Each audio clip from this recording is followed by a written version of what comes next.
2784 से सीधे 2377 पद। क्या एमपी एग्रीकल्चर एक्सटेंशन ऑफिसर की 407 सीटें खत्म हो गई है या इसके पीछे कोई कहानी है? सिर्फ 30 सेकंड में समझिए पूरी बात।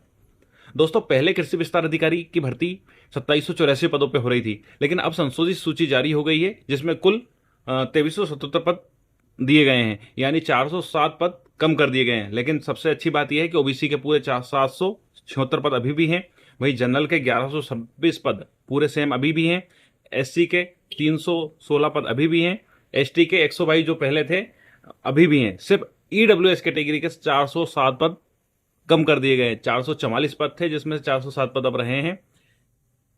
विवाद इनको लेके पहले से ही विवाद चल रहा था, इसलिए अगर आप एमपी एग्रीकल्चर एक्सटेंशन ऑफिसर की तैयारी कर रहे हैं तो अपडेट रहिए।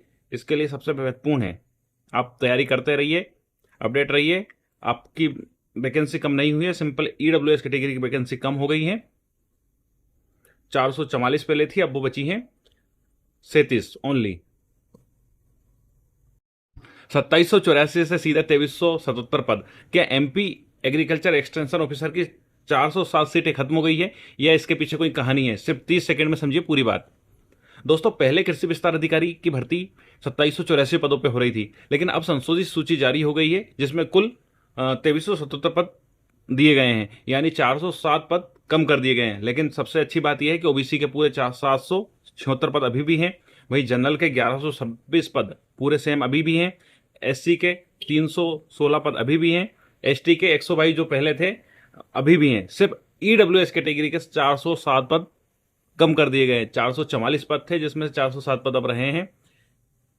विवाद इनको लेके पहले से ही विवाद चल रहा था, इसलिए अगर आप एमपी एग्रीकल्चर एक्सटेंशन ऑफिसर की तैयारी कर रहे हैं तो अपडेट रहिए। इसके लिए सबसे महत्वपूर्ण है आप तैयारी करते रहिए, अपडेट रहिए। आपकी वैकेंसी कम नहीं हुई है, सिंपल ईडब्ल्यूएस कैटेगरी की वैकेंसी कम हो गई है। 444 पहले थी, अब वो बची हैं 37 ओनली।